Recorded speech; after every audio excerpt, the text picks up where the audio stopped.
This video can't be shared enough.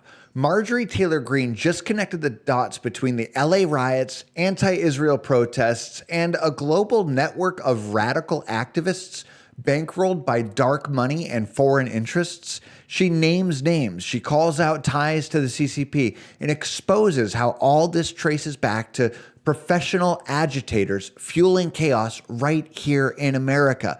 This footage is jaw-dropping, and the implications are way worse. This is Andy with TrendingPolitics.com. Hit like, subscribe, and let's get into this. Yields. I now recognize the gentlelady from Georgia, Ms. Greene. Thank you, Mr. Chairman.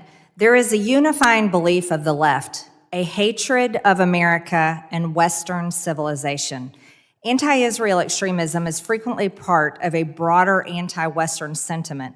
It's why so many of the protesters at the LA anti-ICE riots are flying Palestinian flags while burning the American flag, and why Isra Hirsi, the daughter of a congresswoman who sits on Foreign Affairs, Ilhan Omar, said on her Instagram last week, "From LA to Rafah, there is one common oppressor, death to the colonial empire." She also drew this connection between ICE enforcement in LA and Israel's war against Hamas. For the left, everything can be reduced to white people oppressing brown people. Whether it be a BLM riot, a pro-Palestinian encampment, or an attempt to impede ICE from enforcing federal immigration laws, these protests are all organized by the same professional left-wing activists whose intent is to cause as much civil unrest and chaos as possible. Elias Rodriguez, the man who shot and killed 2 Israeli embassy officials last month, was deeply involved in this far-left activist ecosystem. Mr. Carafano, what far-left groups was Elias Rodriguez involved with? So you raise a really important point, which is why that the threat of anti-Semitism and anti-Zionism in the United States is a bigger and broader problem, because when we look at the organizations which have supported and encouraged or discussed these— I'm short on time, Mr. Carafano. What organizations? So this is the Party of Socialism and Liberation. Great. Which has also been engaged in activities like BLM and other riots as well. Now, would that be linked to Neville Ray Singham? Does that name ring a bell? He is widely recognized as a major funder of the organization, and that's from Wikipedia. So.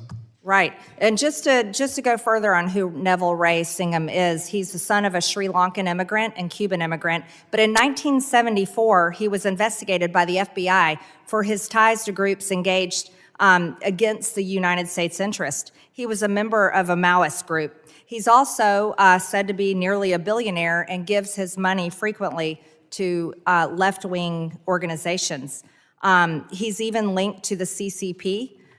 He currently lives and works in Shanghai. He shares office space with a Chinese propaganda firm focused on presenting a positive image of China to the global South.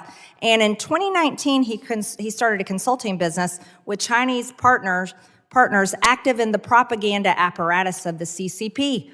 He has provided significant funding to pro-China media outlets around the world, and he even married Jodie Evans, the founder of Code Pink, in 2017. She used to be against China, but she's not anymore, and she's currently co-authoring a book titled "China is Not Our Enemy."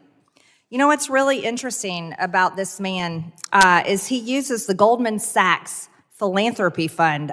There's a lot of Americans invest their money with Goldman Sachs, but the Goldman Sachs Philanthropy Fund is a dark money clearinghouse to obscure his identity, Singham's identity, while facilitating the transfer of substantial sums to nonprofit.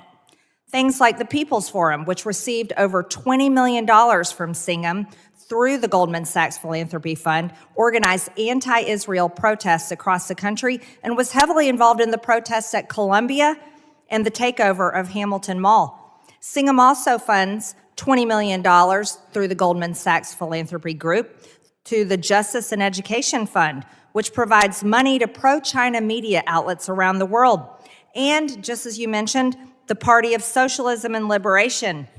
That's the group that's organizing these lovely events happening in LA that Democrats call mostly peaceful, but the people in LA call fiery, violent, and call a war against America. He also funded, and unbelievably, the pro-Palestinian protests around the country and on campuses, and Elias Rodriguez, the man who killed the 2 young Israeli diplomats. Singham coordinated the anti-ICE LA protest. Again, this picture just can't be shown enough. And they have been coordinating these anti-ICE protests around the world, around the country. And more to come is what the Democrats tell us. Mr. Carafano, one last question. Do you believe China is funding the war against America?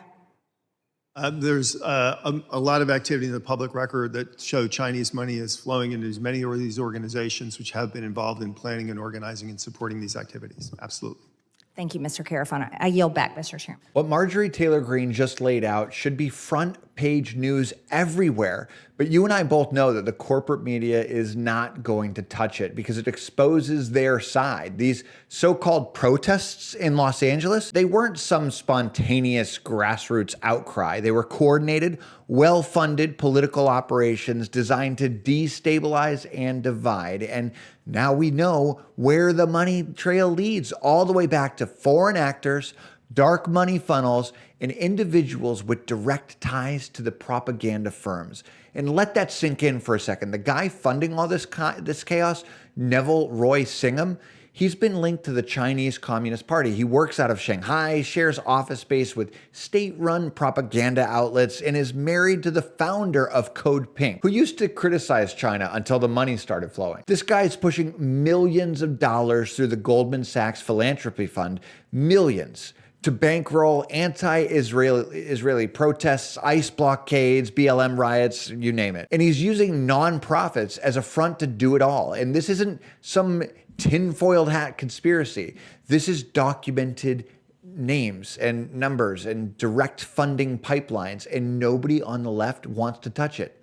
Why do you ask? Because it's their side getting the checks, because they're the same groups staging encampments on college campuses and mobbing federal buildings and organizing street-level chaos under the guise of civil rights. And if you point it out, they call you a bigot.